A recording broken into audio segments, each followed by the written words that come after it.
How to fix FPS drop in Blox Fruits PC. Hello and welcome back to our channel. In this detailed video tutorial, I'll guide you through the process of optimizing FPS drops in Blox Fruits on your personal computer.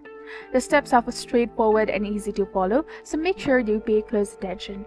I showcase a variety of techniques that can help elevate the performance levels while playing Blox Fruits on any type of PC, whether it's a stationary desktop or portable laptop device.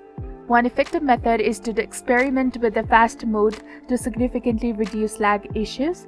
Although primarily designed for mobile devices, fast mode can also be utilized on the PCs for the optimal performance. By activating the fast mode, the resolution is lowered and graphics are simplified, resulting in an overall improvement in performance. If you are not satisfied with the visual outcome, you can always deactivate the fast mode and play in the regular mode. Furthermore, adjusting the graphics quality to the lowest settings within the game settings can further enhance the performance. These simple adjustments can yield immediate results in boosting the game's performance.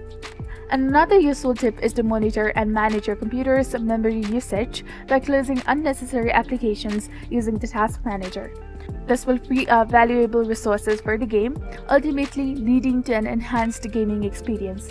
I trust that these tips will assist you in resolving any lag issues experienced while playing Blox Fruits on your PC. If you found this video tutorial to be helpful, please show your support by liking and subscribing for more insightful tips and tutorials. Thank you for tuning in, and thank you for your viewership and support. See you in the next one.